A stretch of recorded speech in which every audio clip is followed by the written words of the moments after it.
सुप्रभात दगड़ियों, मी अभिजात कांडपाल उम्मीद छू तुम सब भल हुनला। स्वागत छू तुम्हार 23 जुलाई 2025 न्यूज़ बुलेटिन में।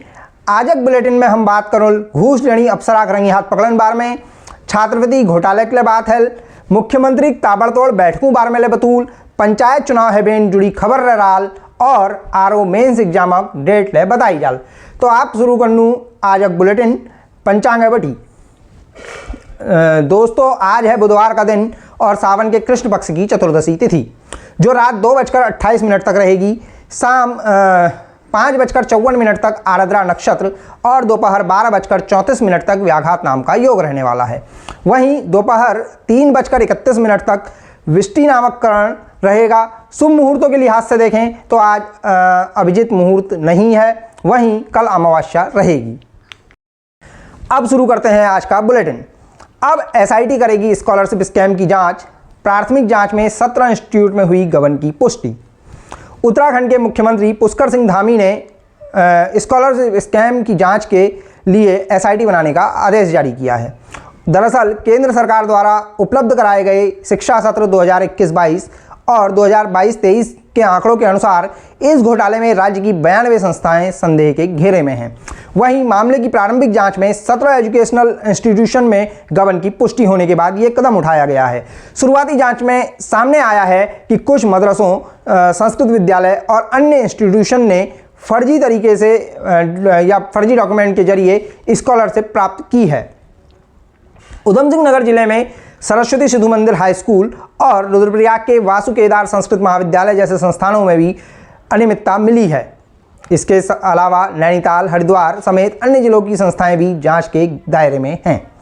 दरअसल अल्पसंख्यक स्कॉलरशिप में घोटाले को लेकर केंद्र सरकार ने 7 बिंदुओं पर जांच करने और फर्जी मामलों की पहचान कर संबंधित के खिलाफ एफआईआर दर्ज कराने का निर्देश दिया है, जिसके बाद ये कार्रवाई चल रही है। बुलेटिन में अगली खबर भ्रष्टाचार के मामले से जुड़ी हुई है। रिटायरमेंट से 8 महीने पहले 1,20,000 रुपए की घूस लेते पकड़ा गया मंडी समिति का प्रभारी सचिव। रिटायरमेंट में बस 8 महीने बाकी थे, लेकिन लालच ने ईमान पर पर्दा डाल दिया।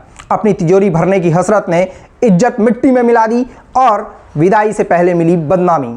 लालच ने ऐसा फिसलाया कि सीधा सलाखों के पीछे जा गिरा। यह मामला काशीपुर से सामने आया है। यहाँ विजिलेंस की टीम ने कृषि उत्पादन मंडी समिति के प्रभारी सचिव पूरन सिंह सैनी को 2 लोगों से 1,20,000 रुपए की घूस लेते हुए रंगे हाथ गिरफ्तार किया है। उस पर दुकानों के लाइसेंस रिन्यूअल के लिए घूस लेने का आरोप है। मीडिया रिपोर्ट्स के मुताबिक लाइसेंस रिन्यूअल की सरकारी फीस करीब 250 रुपये है। दुकानदारों ने बताया कि फल मंडी के दुकानदारों से 60,000 रुपये और अनाज मंडी में 35,000 रुपये तक रिश्वत लेकर लाइसेंस रिन्यूअल करने का खेल चल रहा है। चर्चा है कि सैनी 7 से 8 महीने बाद रिटायर होने वाला है। बुलेटिन में अब बढ़ते हैं पंचायत चुनाव से जुड़ी खबरों की ओर। पंचायत चुनाव की ड्यूटी पर जाने के लिए खड़ी चढ़ाई चढ़ रहे कर्मी की हार्ट अटैक से हुई मौत, एक का पैर हुआ फ्रैक्चर। उत्तराखंड पंचायत चुनाव की मतदान ड्यूटी के लिए पिथौरागढ़ के दुर्गम इलाके में सड़क से करीब 4 किलोमीटर दूर प्राइमरी स्कूल गोल्फा में बने बूथ जा रहे 44 वर्षीय मनीष पंत की मौत हो गई। रिपोर्ट्स के मुताबिक खड़ी चढ़ाई चढ़ने के दौरान पंत के सीने में तेज दर्द उठा और वह बेहोश हो गए। इसके बाद कुछ देर में उनकी हार्ट अटैक से मौत हो गई। वहीं इसकी सूचना मिलने पर रेस्क्यू टीम भेजी गई और उनकी जगह अन्य कर्मी को रवाना किया गया। इसके साथ ही नाचनी में भैंसकोट बूथ पर मतदान संपन्न कराने जा रहे पीठासीन अधिकारी गौरव बदहाल रास्ते पर फिसलकर घायल हो गए। इस दौरान उनका पैर फ्रैक्चर हो गया। उन्हें रेस्क्यू कर नाचनी अस्पताल ले जाया गया, लेकिन उनकी गंभीर हालत को देखते हुए उन्हें डॉक्टरों ने जिला अस्पताल रेफर कर दिया। चुनाव से जुड़ी दूसरी बड़ी खबर है। पंचायत चुनाव के पहले चरण की वोटिंग कल। बनाए गए हैं 4,679 मतदान केंद्र। उत्तराखंड में त्रिस्तरीय पंचायत चुनाव में पहले चरण की वोटिंग कल यानी 24 जुलाई को होगी। इसके लिए राज्य भर में प्रथम चरण में कुल 4,679 मतदान केंद्र बनाए गए हैं।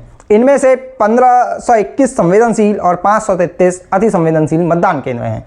वहीं पोलिंग के लिए 18,000 से ज़्यादा सुरक्षाकर्मियों को तैनात किया गया है। इसके साथ ही मानसून के मद्देनज़र एसडीआरएफ को भी अलर्ट पर रखा गया है। बुलेटिन में आप बढ़ते हैं अगली खबर की ओर। एयर स्पोर्ट्स को दिया जाए बढ़ावा, 4 धामों के लिए चले नियमित चार्टर हवाई सेवा, सीएम धामी। उत्तराखंड के मुख्यमंत्री पुष्कर सिंह धामी ने नागरिक उड्डयन विभाग के अफसरों को राज्य में एयर स्पोर्ट्स को बढ़ावा देने के लिए कोशिश करने और 4 धामों के लिए नियमित चार्टर हवाई सेवा शुरू करने के निर्देश दिए हैं। इसके साथ ही उन्होंने कहा कि निर्माणाधीन परियोजनाओं में तेजी लाएं और हेली सेवाओं के संचालन में सुरक्षा मानकों को सर्वोच्च प्राथमिकता दें। वहीं उत्तराखंड नागरिक उड्डयन विकास प्राधिकरण ने DGCA को कई प्रस्ताव भेजे हैं। इनमें देहरादून से जोशीमठ व जोशीमठ से बद्रीनाथ के बीच शटल सेवा और पिथौरागढ़ से धारचूला और मुनस्यारी के बीच हवाई सेवा शुरू करने का प्रस्ताव भी शामिल है। इसी तरह आदि कैलाश क्षेत्र के लिए गूंजी से सीधी हेलीकॉप्टर सेवा शुरू करने की योजना है। गौरतलब है कि राज्य में गूंजी, मुनस्यारी और आदि कैलाश की आवश्यकताओं और टूरिज्म डेवलपमेंट की संभावनाओं को ध्यान में रखते हुए पिथौरागढ़ हवाई पट्टी को रीजनल हब सेंटर के रूप में विकसित किया जा रहा है। इसके साथ ही पायलट ट्रेनिंग के लिए पंतनगर में नया फ्लाइंग ट्रेनिंग स्कूल भी बन रहा है। अब बात करते हैं एक और खबर की।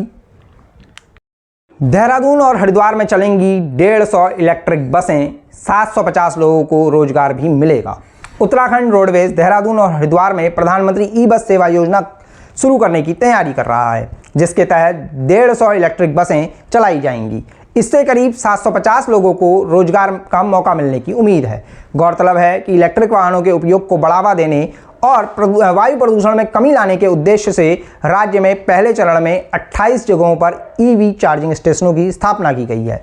वहीं मुख्यमंत्री पुष्कर सिंह धामी ने अफसरों से कहा है कि बस अड्डों, पार्किंग स्थलों, सरकारी बिल्डिंगों और गेस्ट हाउस व पेट्रोल पंपों के आसपास चार्जिंग स्टेशन बनाएं।